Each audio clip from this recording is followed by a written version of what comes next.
All right, so let's pull up the staff meeting slide deck here. All right, so Renee, I don't know if you saw I sent out the slide deck here, so you can review that, and then we are also recording this for anybody that needs to watch it after the fact, after we're done. So I like to start off with a fun slide, and I found this really hilarious picture of a tornado siren, and it says, "Oh, you're not from Kansas? Let me play you the song of my people." So just given the week that we've had with the tornadoes and all of the inclement weather, and it looks like we're going to have more maybe this weekend, I thought that this was funny. And one of the doctors actually texted me and asked if we were okay during the tornado a couple nights ago, and I said, "Oh yeah, this is no big deal. You know, you've grown up in the Midwest when tornadoes aren't really a big deal. You just grab your stuff and head to the basement." So, and you've already got everything in the basement that you need, like water and a deck of cards and the iPad's fully charged, and so yep. All right, so we'll go through things like we normally do. People, things that are coming up due, quality and safety update, sustainability, growth, safety, and then we're going to start doing a magnet minute since we are officially on our magnet journey for magnet redesignation number 4. So we have actually 4 new nurses that are going to be starting here. We've got 2 new nurses that are going to be starting June 10th, and then 2 more nurses starting in July. So I'm really excited to have them start. And then we have an interview coming up for a CN2 from Dallas that works in the neuro step down unit in Dallas. And so she's going to be interviewing for a position on our unit as well. What I included this just to make sure that you guys know that we've got new staff that are starting, but also just to highlight, I know that staffing has been tight all over the hospital, and I just want to I just can't say thank you enough times to everybody for the past couple of months who have been creative in figuring out staffing, who have been really positive and upbeat. I know that this seems to happen every time, every year this time. And this year, it felt very much like everybody really pulled together as a team. So I appreciate that. Help is on the way. Our staffing numbers are looking better and better each month into the summer. So that is fantastic. A couple of things that are coming due here that are important things. So we've got the 2019 Learning Needs Assessment. Everybody should have gotten that link in your email. Please take a couple minutes to fill that out. It takes maybe 5 or 10 minutes to complete it. And there's some really important information that goes back to our senior leadership team in terms of making sure that we are getting continuing education to you guys in a timely manner, that we're getting enough continuing education out, that we're thinking of innovative ways for people to attend continuing education. And then there are also some certification questions in there that are really important as well in terms of how we're continuing to build our certification program and efforts here at the health system. So please take a couple minutes to complete that. The blood product administration TLC. So very important that people get this done for the nurses that are on the phone or watching this. So this should be in your TLC inbox. There are some big changes that are coming with blood product administration. And so while we're not following the 10-10 rule with this, I do want to stress to everybody that it's a really good idea to get this TLC done. And then if you have not already gotten this completed, our pressure injury standard work checkoff, please make sure to see either Sarah Valentin or myself to get that checkoff completed. We do go live with this on Monday of this coming week. And so we will start doing the auditing and standard work checks on all of our pressure injury prevention initiatives that go into that standard work. And I should be moving along here. I'm not. All right, under quality and safety, I wanted to reiterate the new insulin pen dispensing and labeling process. So before this started, our Novolog pens were coming up from the pharmacy and were being labeled in pharmacy. They are no longer sending those up from pharmacy. They can send up emergency, like if our Omnicell breaks or we run out of paper or something like that. Pharmacy can send up a pen. However, our pens are now being dispensed from the Omnicell. And then it's really important, you guys, that we're getting a label that prints when we dispense the pen from the when we get the pen from the Omnicell, and that we're putting that label on correctly. So I've included pictures here on how we should be labeling this correctly. The important thing is that we're taking the patient label and we're covering the manufacturer label.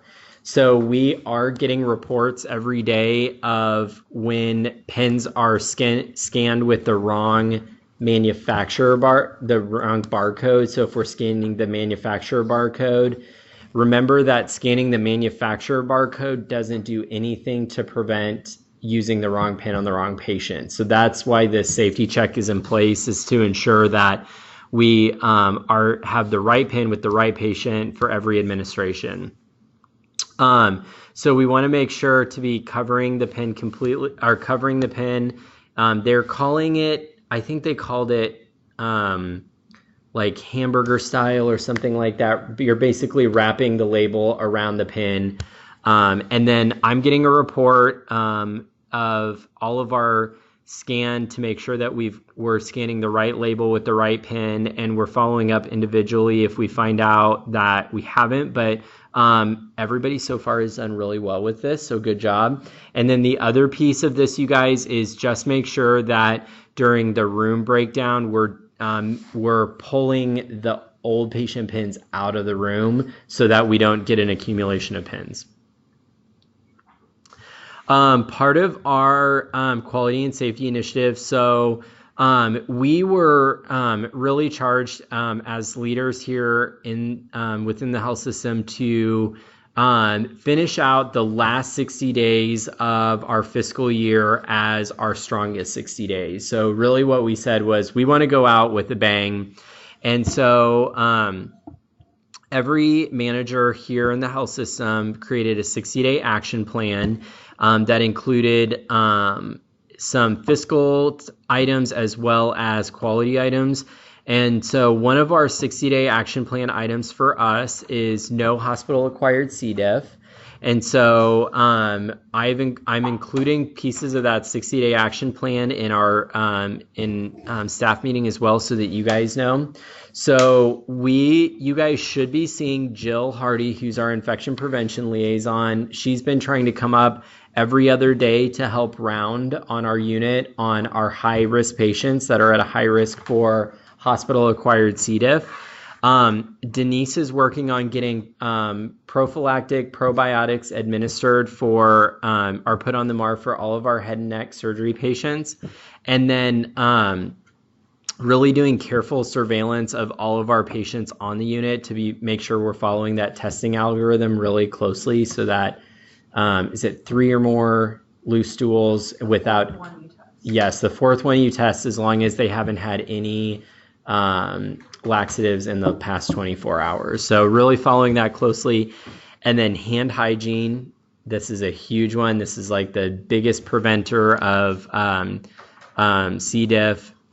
If you're not already practicing hand hygiene, it's 2019, people, wash your hands, right? So, and then again, following that testing algorithm really closely. So the goal of this is to really get these 60-day action plans moving, and then keep it going into the next fiscal year, so that we've got really good patient safety and financial outcomes. Our last fall that we had on the unit was from a patient that was attempting to ambulate to the commode. The patient's knees buckled and the patient went down to the floor. There was staff in the room with the patient. However, there was no gait belt being utilized at the time. So this is just a reminder to everybody, gait belt every single time we get a high fall risk patient out of bed. Just make it a part of your practice.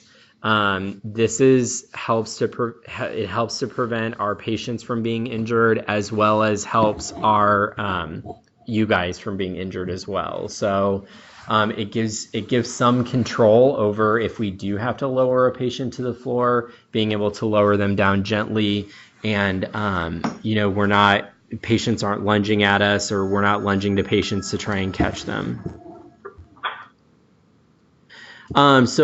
Again, part of our 60-day action plan, it falls under sustainability. So we did complete the budget for the next fiscal year. And then what we want to work on is making the last 40 days of our current fiscal year really strong. So some big items in this are 5S, really adhering closely to our 5S standards. Making sure that we have equipment put back in its place, that we are only filling up our supply stock with exactly what we've designated in the Kanban system, only taking what we need. So I put this, how many of us look like the picture below when we go to bathe a patient, right? And I'm guilty of that too, of like, my patient needs a bath, and so I'm going to grab 50 towels and 30 washcloths and 3 things of shampoo. But really monitoring or sticking closely to only grabbing what we need when we're taking care of patients. Closely watching our incremental overtime. So the biggest thing here, you guys, is making sure to let me or the unit coordinator or Megan know if that task list is getting out of control and you're falling behind on your task list, so that we can help everybody catch up and see if so that everybody can get out on time. And then closely watching our patient food supply. So I've been talking with Jessica a lot about this and making sure that we're not overstocking our pantries to just overstock them. I know that we've gone through, when we first opened, the pantry situation was a disaster in terms of running out of things on the weekends. We've got 2 new dietary supervisors that are here 24/7 that are helping with that. So we just want to be really mindful that we're not like opening stuff up. And then inevitably what happens is what happened last week, where I went and found like $300 worth of expired stuff in our pantries that all had to be thrown away because we can't use it. And so we want to be really mindful of that. This is what our 60-day action plan looks like. So this is what got rolled right up to the board of directors for the health system directly from our unit. I think that is phenomenal that we've got a board of directors that wants to take an interest, take stock in what is going on our units and be involved in supporting us. So really the items are continuing to prevent and reduce our patient falls, maintaining our zero CLABSI, our zero CAUTI, that happy prevention. So we're getting ready to roll all that out on Monday and really put a focused effort on that. Under sustainability, decreasing our incremental overtime and our overtime usage, continuing to be proactive about decreasing our constant observation hours and really reserving our constant observers for our suicide risk patients. And then keeping a close eye on those med-surg supplies that we're using, as well as our patient food supply in our pantries. Again, under sustainability, so estimated day of discharge and estimated discharge time. I wanted to take a minute to just open this up with you guys and ask, how's it going? Do you guys feel like you are having that conversation with the night shift when they hand off to you about patients that are getting ready to go home, and whether you've had, whether we've done that education with family on when the ride needs to be there? Do you guys feel like you're able to engage the physician teams on discharge readiness and utilizing the contingency orders? I think it's gone well. I mean, I get informed by the previous UC, and then we've got that new column in there that I find is very helpful. And then the 9:30 meeting, I mean, it's constantly being brought up. I think those are all working. I don't think there's a lot of communication from night shift to day shift. I don't think it's happening in report. Okay, so that may be an area that we want to focus on, is that night shift to day shift handoff, because that is part of the standard work. Is that if on night shift we know that a patient's going to be going home the next day, that we're doing education with the patient and family, and then as part of the bedside handoff, talking, when you go in to do the safety checks and all that kind of stuff. This is Tracy. She's going to be your nurse for today. Tracy, Mr. Jones is actually discharging today, and we've already talked to him about his family being here by 11 a.m. or by noon to pick him up. So, or even in report, when they're told, expected discharge date is today, a question to ask is, do we have a time or do they have a ride? Yep. Just going from there. I did that with Haley this morning. Then at bedside, we asked the patient. Then she's like, "Oh, I need to call my sister." Like, go ahead and do that. That's it. Yep. And but I don't think it's just a natural part of our head to toe report that we're used to. Yeah, and I think night shift is used to having or doing that kind of conversation with them. No, yeah, and I think it'll take a little bit before it just gets natural. But I think it's up to us, everybody, to help drive that conversation in handoff. And if we haven't had it on both shifts, then it's a great opportunity for both nurses to ask, during that handoff, have we talked to your family? If not, then let's get in touch with them so that we can get a time scheduled for your family to come pick them up. Our biggest opportunity, so you guys know that the unit coordinators and charge nurses are keeping track of every single discharge that we have. And what we're looking at is if the patient discharges 15 minutes after what their estimated discharge time is, then we're considering it a delay in discharge. And we're tracking all those reasons. And right now, our biggest reason is family rides that's causing the delay, waiting for the family to come pick them up, waiting for, family to get off work. Family didn't, I see that comment a lot of family didn't know, like we called them and they were like, oh, I had no idea my loved one was discharging today. So one question with that, and I asked it kind of earlier, but I know if it's greater than 15 minutes after the discharge time in the computer, we are delayed. So in huddle today, though, I heard case management talk about how they had a 2-hour window to update that time. And I was pretty sure our student works at 4. So what I'm noticing when I'm filling out my log is this morning at 8, I put in a time of noon or 1. The patient isn't leaving until 2:33, but I get in there and a new estimated discharge time was put in at noon or 11. And it's so I don't know which one to use. One is going to make it, because so they put in at noon, discharge at 4. Yeah. Which would make this 3 o'clock discharge. Playing the game a little bit, playing the system a little bit. Right, but that noon time was put in, but then they discharged at 2:30. That noon time was put in as a goal. It was documented at noon for a goal of 4, with an hour before they actually left. Yeah. And I didn't think that counted. So if any of that makes sense. Yeah. I don't know. It's just it is, but it's not within that 4-hour window, so I don't even know if it would count as. So if at noon the discharge gets updated to be 4 p.m. and then the patient discharges at 1:30, the system sees that as we beat our discharge time. Okay. But what I'd say is that's probably not a best practice to get into, because then we're really not driving earlier discharges. We're just beating the computer. Right. So I'm telling you, that's what's happening when I look in and I look at the estimated discharge time. Social work, but social work case management is changing what I had put in based off of other things. So I don't know which number to go off of when I do my log. Yeah, so I would go. I didn't put that number in, and it's not. it was just to beat it, they think it's within 2 hours. I don't think they think of anything wrong. No, and I know that was a question actually that got brought up in our manager meeting the other day of my numbers look really good, but it's just because we figured out how to document really well. And so I think what I would say is we need to continue to do what's best for the patients, and we know that discharging it later in the day is not good for them. So Elizabeth room 14. We've known for 3 days who's leaving today. Yeah. And orders didn't get placed till 1:30. And so then at 1:15, Shelley changed the DEC time to like 3:45. And then like it looked, but yeah.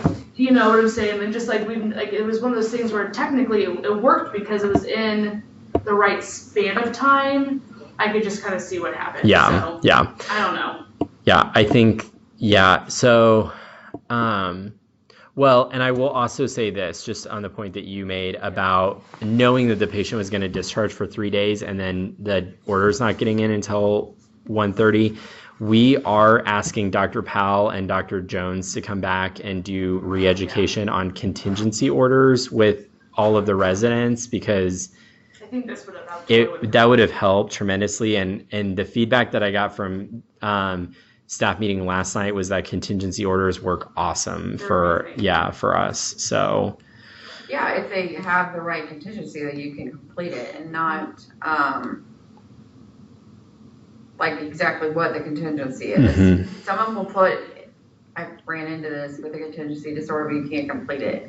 It's discharge contingent, but there's no completing. Oh, ENT, it's looking really weird on the ENT end, but I'm still able to print out the orders. Everything's done. Interesting. It's like they're creating contingency orders and then signing now, not pending. Got it. So then it just like populates like contingency, but there's nothing to do. They're already signed. Right. Got it. It looks weird. It'll look like you think. I don't know. Looks like you have a contingency order, then you try and complete it or whatever, and then it'll say something. They've already signed it. Yeah. It just looks weird. Okay. I don't know why they're doing it. Okay. Well, that's good education to take back. Yeah. All right, guys, under growth. So certification, anybody that's looking for certification. So we're going to be kicking off certification coaches. So Renee's on the phone. Renee's one of our certification coaches. Basically, these are individuals on the unit that are certified that can help with just setting up a study plan, helping to get registered for the tests, helping to get study materials, talking about the type of questions that they took. It's more of a more of a casual approach to sitting down with one of your peers to look at, how were you successful in certification? What are some best practices? I encourage you guys to get hooked up with a certification coach. I know Abby and Renee are both certification coaches. Grab coffee set up a time to grab coffee or come up to the unit with them and look through that stuff. It could be as simple as, I know where to go to get certified. What I need is, once that's all done, how do I get reimbursed for my certification? And then how do I get my continuing reimbursement? We all get $300 a year for being certified. So how do I get that stipend? And then just a reminder, you guys, so we've done a huge health system focus on how we can empower you guys to get certified. I would say that we have not done a great job we've encouraged everybody to get certified. I don't know that we've provided always the best, it's sort of like, go get certified. And, there's resources here and there, but we're really putting together a comprehensive program to say, once you're certified, or once you've decided to go get certified, here's where to start. And then here are the resources to get to. So, as a reminder, we've got CMSRN that is in our Failsafe, that's in the Failsafe program. So this is the certification that she has and is applicable to our unit and our patient population that we take care of. The great part about this is that you get really two opportunities to sit for the test at no upfront cost. So what you do is you write out a check, you sign an agreement form, and then our coordinator and ed dev, in professional development holds onto that check and provides you a test code. And then you go and register for the test. And if you're not successful in the first time, then you just re-register and use that same code, and you get to take the test again at no additional cost. And so that's a great program. We also have implemented the PCCN voucher program here for anybody that's interested in PCCN. So the great part about this is you actually register for the PCCN through the health system, and then they take the cost of the test out of your paycheck in slow increments. So you don't have to pony up all $350 at once to register for the test. You can actually register for it, and then we actually entered an agreement with AACN to purchase vouchers from them, and then you sign an agreement to have a set amount taken out of your paycheck each month to pay for the to pay for the test. You still get the $500 reimbursement, which is really nice because you can kind of spread out the payments a little bit, spread out that, it doesn't feel as bad to, like, if you pay $100 each month as opposed to $350 each, and then if you sign up, really, I tell everybody, give yourself 3 months to study for a certification test. So if you sign up in May, and then in June, July, and August, you have that $100 taken out each month, and you pass the test in August, and then you get reimbursed in August, it feels a lot less like you're out any money. So, and then on 24/7, you guys, if you go to 24/7, on the left-hand side of the page, if you scroll down, there's a certification resource SharePoint site that is awesome and really takes you through step 1, do this when you're thinking about getting certified. Step 2, do this, and is really great about giving all the resources. So you guys, if you're eligible. I used to call people out who were eligible in encouragement, and I was told to stop doing that. So I won't do that. But if you're eligible for certification, you know who you are, and it's a great professional development opportunity. So, and please seek out Megan or I for help. Those certification coaches that are out there are really phenomenal, and I think are some really great peers to sit down and walk through how they got certified and that support. Just a reminder, you guys, all of our ENT patients should have one of these blue difficult airway bands on. So we are working with the ENT residents to make sure that the banner gets documented in O2, but even if the banner isn't documented, if they've had any structural changes done, they need to have one of these difficult airway bands on. And this is really important because if the patient travels anywhere and they end up having a rapid response or a code, like in if they have a code or a rapid response, like an MRI or CT or anything like that, this blue band helps the code team to identify that they need to activate ENT to come help manage their airway. They're with all the other wristbands. So, okay. And I'll double check to make sure that I've got a whole box of them. So, yep. Yeah, none of our ENT patients, I don't think any of our last conversation got added banner. Okay, so I'll follow up and make sure that this is getting done. Any of my ENT patients have had. And not every ENT patient. Yours, were there? Are you about 9 also? Even if they have a history like an old stoma, or they still need to have one, and some of that is catching up to because it's such a new practice. Yeah. But we even want that in for those patients that have old surgeries, because if they go to the MOB, readmissions. I mean, they had surgeries here. Yep. So and you guys can also remind the residents to add this. All they have to do is add difficult airway to their problem list, and it auto populates this banner. And then under safety, you guys, restraint documentation. So this is going to be a big focus for a Joint Commission visit that's coming up. And so I want to make sure that we're really on top of this. So regulatory put together this really great checklist, and Autumn is printing and laminating these to put up around the unit as visual reminders for us. But I even got an email today that we had a patient that fell out of compliance with this, with their restraints. And so we've got to make sure that we're really on top of this. I love this checklist because it splits up very nicely the nonviolent versus violent restraints and what we need to be doing with each of those patients. One thing that I noticed from the chart audit that Trey caught today, and it just goes to make sure we're carefully reading the Cardex. The patient did have a restraint order for mitts, not for the laptop. Got it. And so if you're scrolling quickly, you see restraints, it looks like there's an order. Yep. But it's not for the Not the right thing, one. Not the right one they're Yep. using. So Okay. just to check that and Make sure you've got the right order with the right type of restraint. Yep. Abdominal binder, that does not fall in anywhere. Nope. Abdominal binder doesn't. that is what we use instead. Yes. All right, guys.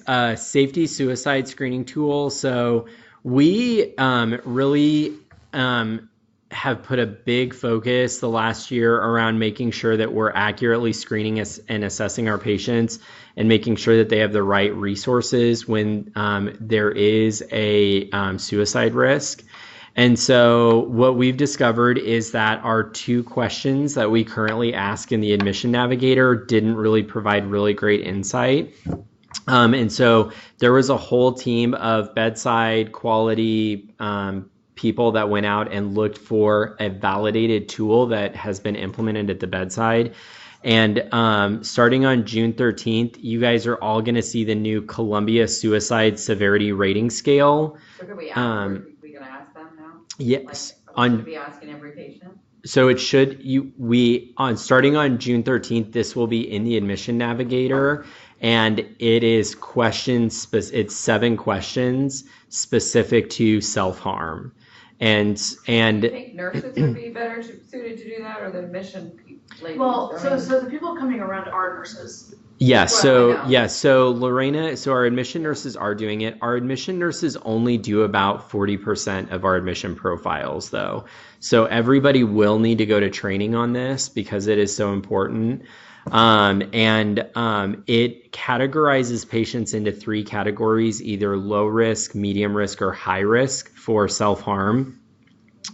And so there are a couple of things that I want to make sure that you guys know, and what you guys need to know. The screening tool will go live June 13th. So we will be doing education concurrent with a tool that is active. One of the things that I want to reiterate with people is, number one, the tool is really, it is really easy to use. It's self-explanatory. We ask the questions in the admission navigator. It doesn't change any of the resources that we would give to immediately that we would give to a patient who's at suicide risk. Eventually, once everybody's trained, we will have tools in place that for our low risk suicide patients that, maybe it's, the patient that is AWOSing or tapering off of opioids and is like kind of out of their mind, and they're like, I'm going to jump off the 12th Street Bridge, but they don't actually have a true plan in place. They don't have any way to get a plan in place, or they don't, they're like, oh, I'm just out of my mind because of the drugs. Those are what this severity risk tool is what would help to categorize them. And that patient may be more appropriate for an environmental room sweep and an AVASIS as opposed to a CO, where as opposed to a patient who says, yes, I do think of harming myself, and my husband has a gun in the house, and I know, the bullets are kept in the drawer, and I've loaded the gun before. That's like the high risk patient that has to have a CO in place and needs to have psychiatry involved. So this will be a really great tool. The tool goes live June 13th. TLCs will be loaded into everybody's to-do list, and it is due June 30th. And this is a big R required. So this is everybody has to do it by June 30th. It is a Joint Commission mandatory. And then all RNs will need to complete a learning lab competency by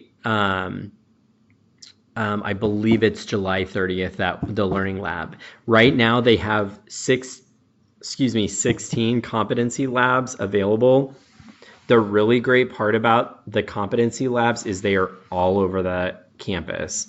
So there are labs in they've got them scheduled in Hart Center, Indian Creek, Cambridge, Miller Building, Westwood Conference Room. So, me personally, if it's on my day off and I'm like, oh, I'm going to go to this one from 2 to 4, I'm going to go out to Indian Creek to that one because I can pull right into the parking lot, walk into the building, do my learning lab and leave, sign off and leave. I don't have to come up to main campus and park. So there's currently 16 competency labs available. They are adding more. I believe that their goal is to get to 22 competency learning labs. But our goal will be to get as many of you guys to one of those learning labs as possible. We know we're right in the middle of summer vacations and PTO season with being in July.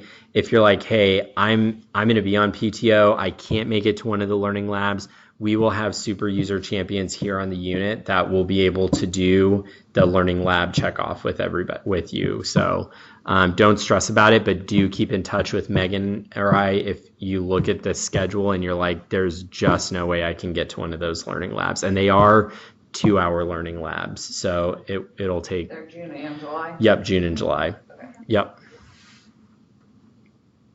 All right, guys, Magnet Minute. So we are on our magnet journey. We are shooting for magnet site visit in 2020, and so we're using the rest of 2019 and into 2020 to get ready for that. So I wanted to really start that conversation about magnet. What is it? What does it look like? This is the magnet model. So about 20 years ago, a group of nurses, actually probably like 30 years ago now that I think about it, a group of nurses got together and started to look at different hospitals and said, man, there are some hospitals that attract the really good nurses, and all the nurses want to go work at those hospitals. What is it about those hospitals that are different from other hospitals? And so they spent a lot of time doing research, a lot of time going to those hospitals, visiting them, and built the original pillars. They were called Pillars of Magnet. And that eventually morphed into the model that you guys see today, which really have 4 big components: transformational leadership, structural empowerment, exemplary professional practice, new knowledge, innovations, improvements, and all of those components have an empirical outcome, which means that when the magnet appraisers look at our document, there are stories that we're writing, and the appraisers say, that's an awesome story. What's the hard data that you can show that was an effective, implementation that you made? Did you adopt, abandon, or change your practice? And if so, what is the patient outcome?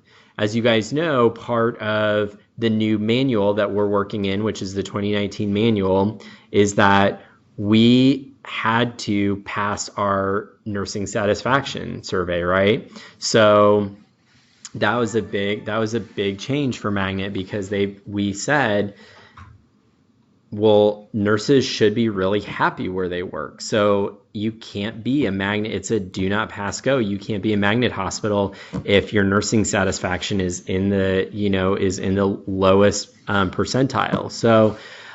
So we've focused a lot on that.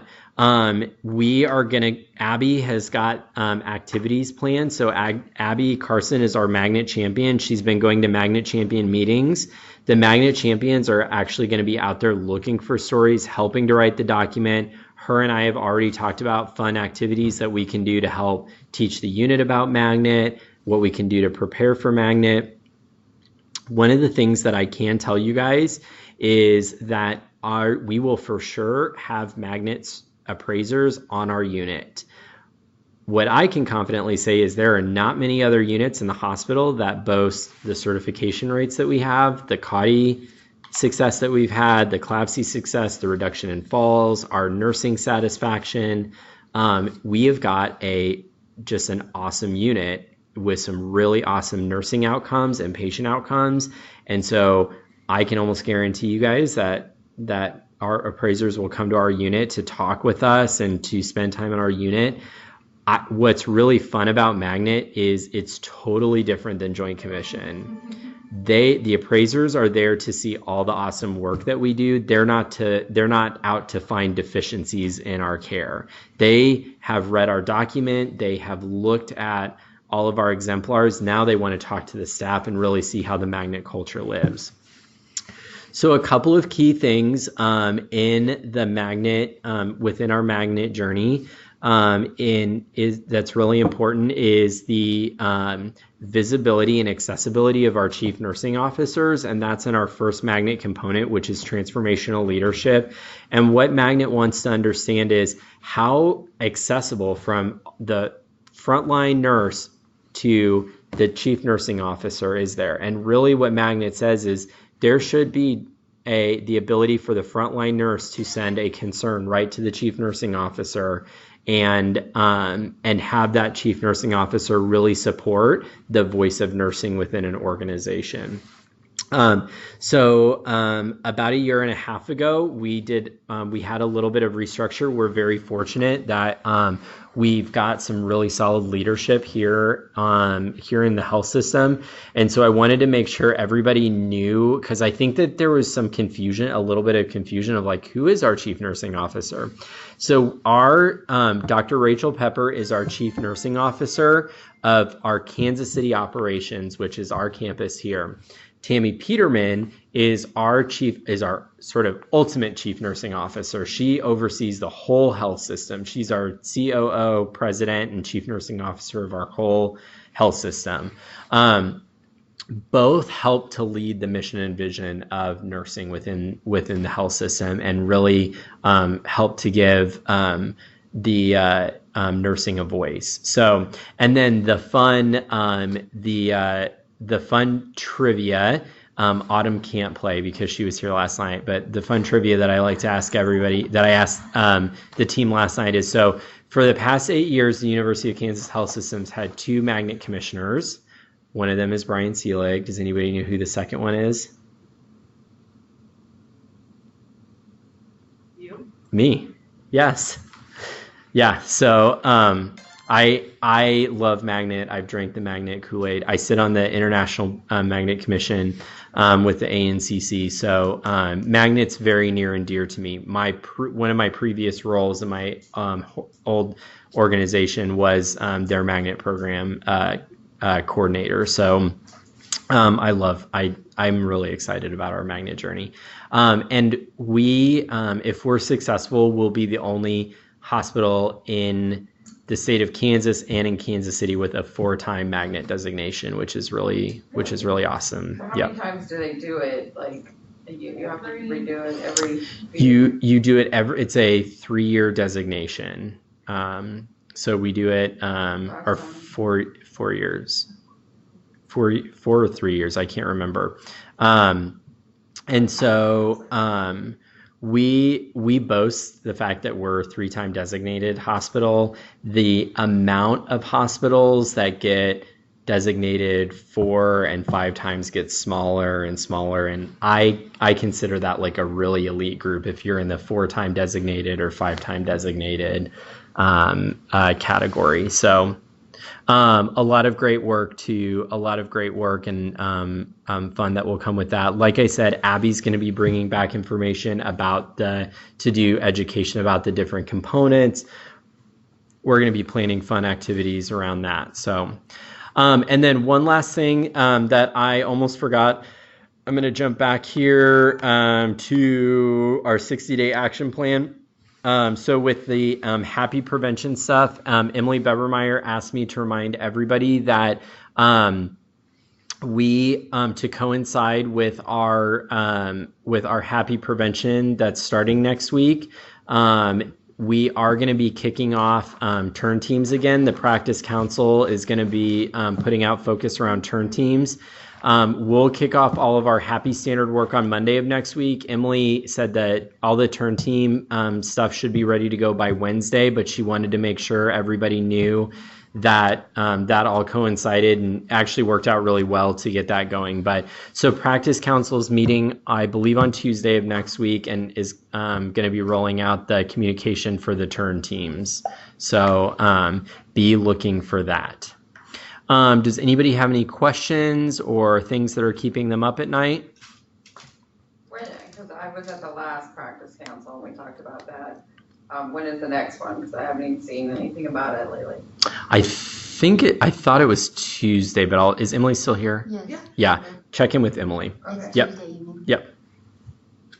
We're here. Yes. All right. Anything else? All right. And if you guys who are on the phone could just read off your names.